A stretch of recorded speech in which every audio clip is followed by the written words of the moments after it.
వారిరువురు ఏకమైన విడిగా ఉన్నా మాకేం నష్టం లేదు.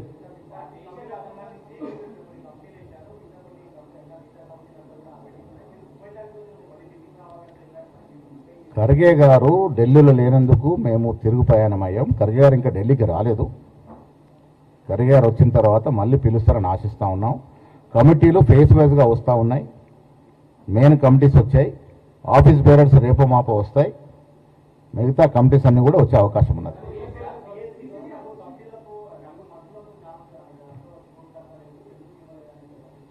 మంత్రులందరూ కూడా ప్రత్యేక అవగాహనలో ఉన్నారు. దాంట్లో స్పెషల్ నోటీస్లో కుల సమీకరణ మునుపెప్పుడు లేని విధంగా పొలిటికల్ అఫైర్స్ కమిటీ ప్రముఖమైన కమిటీ. మీరు చూడండి ఒక్కసారి కమిటీని ముందర వేసుకొని ఏ రకంగా రిప్రజెంటేషన్ ఇచ్చాం.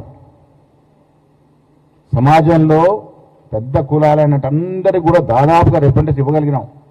ఒక నెల పాటు మేము దాని మీద సుదీర్ఘంగా ఎక్సర్సైజ్ చేసి అన్ని ప్రాంతాలు, అన్ని కులాలు, సీనియర్లు, కొత్తవారు, యువకులు అందరికీ అవకాశం ఇచ్చినాం. పెద్దలందరి యొక్క సలహాలు సూచనల కొరకు పెద్దల కమిటీ వేసాం. ప్రతి 3 నెలలకు ఒకసారి కమిటీ సమావేశం అవుతుంది. వారి సలహాలు సూచనలు ప్రభుత్వానికి కానీ పార్టీకి కానీ వారి సూచనలు సలహాలు తీసుకుంటాం. Political affairs committee day to day యాక్టివిటీస్లో పొలిటికల్ అఫైర్స్ కమిటీ పనిచేస్తుంది. ఇది కాకుండా డిసిప్లిన్ కమిటీ వేసాం. సంవిధాన్ బచావో కమిటీ వినయ్ కుమార్ నేతృత్వంలో వేసాం. వంశచంద్ర నేతృత్వంలో డీలిమిటేషన్ కమిటీ వేసాం. రకరకాల కమిటీలు వేసి ప్రజలకి చేరువలో ఉండాలి, మేము ఇస్తున్న ఫలాలు ప్రజలకు అందాలి, అందే విధంగా చూడడమే పార్టీ యొక్క పని. ఆ రకంగా ముందుకు పోతాం. త్వరలోనే మొత్తం కమిటీస్ వస్తాయి. ప్రజలకి ప్రభుత్వానికి మా అధికార ప్రతినిధులు కానీ మా ఆఫీస్ బేరర్స్ అందరూ కూడా వారధులుగా ఉంటారు.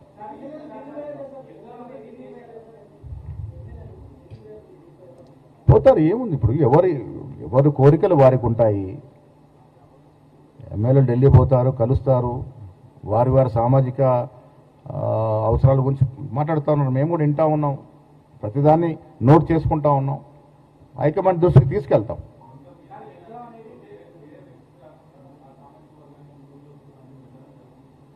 సరే, ఇప్పుడు ఒక యాక్టివిటీ జరిగినప్పుడు పార్టీలో రకరకాల ఊహాగానాలు వస్తాయి.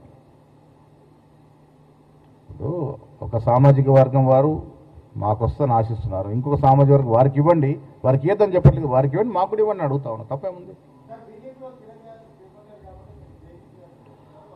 లేదు, తిరంగా యాత్ర మంచిదే. జయంతి యాత్రలు ఎందుకు పెట్టాం మేము? జయంతి యాత్రల వల్ల ఇవాళ రాష్ట్ర క్యాపిటల్లో జరిగింది, రేపు జిల్లాల వరకే చేస్తాము. సైనికులకి మనోధైర్యం ఇవ్వాల్సిన అవసరం ఉన్నది. వారు కదా బోర్డర్లో ఉండి ప్రాణాలకు తెగించి ప్రాణాలు అర్పించి పోరాడి దేశాన్ని రక్షిస్తూ ఉన్నారు. వారికి బాసటగా ఉండాలని, వారికి మనోధైర్యం ఇవ్వాలని, మోరల్ సపోర్ట్గా ఉండాలని జయంతి సభలు పెడతా ఉన్నాం. ద్వారా వాస్తవాలు కూడా ప్రజలకు చెప్తా ఉన్నాం. చాలా వాస్తవాల్ని కేంద్ర ప్రభుత్వం దాస్తూ ఉంది. ఆ వాస్తవాలు తెలవాలి కాబట్టి జయంతి సభలు పెడతా ఉన్నాం.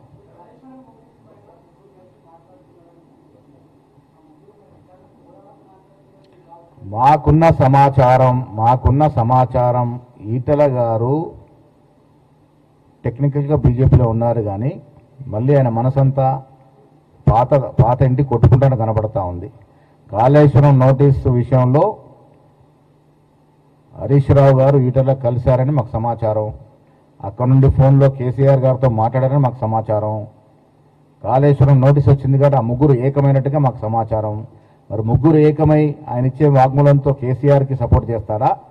బీజేపీలో ఉండి కేసీఆర్కు వ్యతిరేకంగా మాట్లాడి ఆనాడు బీజేపీ నాయకులు నడ్డా గారు కానీ మోడీ గారు ఏమన్నారు కాళేశ్వరం ప్రాజెక్టు గురించి? మీరు చెప్పాలి. ఏమన్నారు? ఇదొక ఏటీఎం లాగా మారింది, కేసీఆర్ కుటుంబానికి ఎనీ టైం మనీలాగా మారింది, ఎప్పటికప్పుడు దోచుకుంటా ఉన్నారని బీజేపీ నాయకులు ఉన్నారు. అది నిజమని ఈటల గారు వారు వాంగ్మూలం ద్వారా రుజువు చేస్తారా? లేదా ఆ మోడీ గారు నడ్డా గారు తప్పు మాట్లాడినారు, మేమంతా నిజాయితీ పరులం, నేను కేసీఆర్ హరీష్ రావు నిజాయితీ పరులమని నిరూపించే ప్రయత్నం చేస్తారా? ఇది ఈటల గారి మీద ఆధారపడి ఉంది. ఈటల గారు జవాబు చెప్పాల్సిన అవసరం ఉన్నది. వాస్తవాలు చెప్పి ఎస్ మోడీ గారు నడ్డా గారు అన్నది వాస్తవం, కాళేశ్వరం ఒక ఏటీఎం లాగా మారింది కేసీఆర్ కుటుంబానికని నిరూపిస్తారా? లేక కేసీఆర్ హరీష్ రావు ఈటల ముగ్గురు ఒకే స్టేట్మెంట్ ఇచ్చి నడ్డా గారు మోడీ గారు మాట నేను తప్పని చెప్తారా? అది ఈటెల గారు తెలుసుకోవాల్సిన అవసరం ఉన్నది.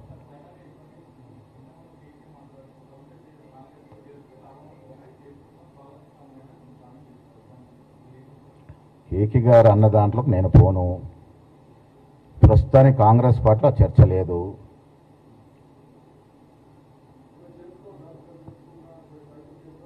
అలాంటి ప్రస్తావన లేనప్పుడు దాని గురించి మాట్లాడడం వేస్ట్ కదా. ప్రభుత్వం ప్రయత్నం చేస్తూ ఉంది వీలైన త్వరగా స్థానిక సంస్థల ఎన్నికలు పోవాలని. మంత్రివర్గ ఉపసంఘం దాని మీద కొంచెం ఎక్సర్సైజ్ చేస్తూ ఉన్నారు. కొందరిని సేవలు కొన్ని కమిటీల ద్వారా వాడుకోవాలని. ఇప్పుడు అడ్వైజరీ కమిటీ అనేది యావత్ దేశంలో ఇస్తూ ఉన్నారు. ఇప్పుడు సీనియర్లు అయ్యారు. ఇప్పుడు ఫీల్డ్లో ఉండేవాళ్ళు యువకులు ఫీల్డ్ యాక్టివిటీ చేస్తారు. సీనియర్స్ వారి యొక్క ఆలోచనలు వారికి ఉన్నట్టు అనుభవాన్ని మా పార్టీకి కానీ పార్టీ ద్వారా ప్రభుత్వానికి కానీ వారు సలహాలు ఇచ్చే విధంగా వారి సేవలు అందుకోవాలని ఆ ప్రత్యేకమైన కమిటీ వేయడం జరిగింది. జూన్ 2 ఇంకేం చెప్తాం, అవతరణ దినోత్సవం ఘనంగా జరుపుకుంటాం. సోనియా గాంధీ దినం జూన్ 2 అనేది సోనియా గాంధీ గారు బహుమతి ఇచ్చినటువంటి దినం. ఇది ఎంతమంది మాట్లాడుతూ ఉన్నారు, ఎంతమంది 10 ఏళ్ళు అనుభవించారు అధికారాన్ని, ఎవరి వల్ల? సోనియా గాంధీ గారి తలంపు లేకుంటే తెలంగాణ వచ్చేది కాదు. ఇది సాక్షాత్తు ఆనాటి ముఖ్యమంత్రి కేసీఆర్ కూడా సభలో చెప్పినాడు. తర్వాత వాళ్ళ అవసరాలకు స్టేట్మెంట్ మార్చినారు. సోనియా గాంధీ గారు ఇక్కడ రావట్లేదు. ఎప్పుడు రాష్ట్రంలో ఘనంగా 2 జూన్ ఉత్సవాలు ఉంటాయి. గాంధీ భవన్లో కూడా ఘనంగా 2 జూన్ ఉత్సవాలు ఉంటాయి.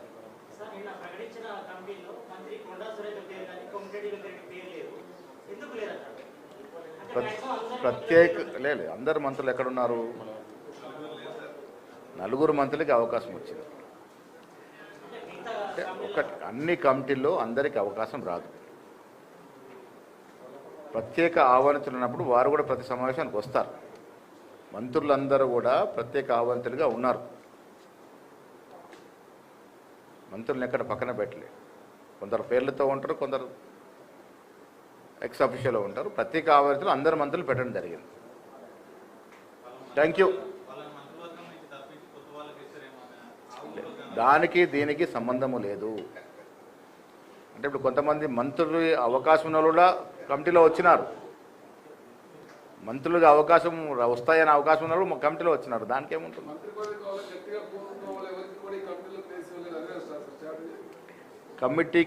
కమిటీ కూర్పు మంత్రివర్గ సంబంధమే లేదు. మంత్రివర్గ యొక్క సమీకరణలు వేరు, కమిటీ వేసిన సమీకరణలు వేరు. మీరు మొదటిసారిగా చూడండి, నేను పిసిసి అధ్యక్షుడు మొదట్లో చెప్పినాను. నేను నా కమిటీలో 60% పైగా ఎస్సీ, ఎస్టీ, బీసీ, మైనారిటీలకు అవకాశం ఉంటుందని. మీరు ఈ 4 కమిటీలు చూడండి, ఏ రకంగా మేము కింది స్థాయి వారికి అవకాశం ఇచ్చినాము. మీరు రేపు పిసిసి కమిటీ చూడబోతారు. అది ఉపాధ్యక్షులు కావచ్చు, ప్రధాన కార్యదర్శులు కావచ్చు, అన్నిట్లో కూడా ఈ వర్గాలకి అధిక ప్రాధాన్యత ఉంటుంది. 100% చేస్తూ ఉన్నాం. ఇలా కుల సర్వే చేసిన ఘనత రాహుల్ గాంధీ గారిది, ఇంప్లిమెంట్ చేసిన ఘనత రేవంత్ రెడ్డి గారిది. ఆ దశగా మా కమిటీ కూడా కూర్పు జరిగింది. క్యాబినెట్లో కూడా ఎక్కువ శాతం ఇవ్వాలని కోరుకుంటా ఉన్నాను. అవకాశం ఉంటే డెఫినెట్గా అడ్జస్ట్మెంట్ అవుతుంది. ప్రపంచంలో ఏ మూల ఏ క్షణం ఏం జరుగుతుందో వేగంగా తెలుసుకోవడానికి తొలి వెలుగు వాట్సాప్ ఛానల్ని ఫాలో చేయండి.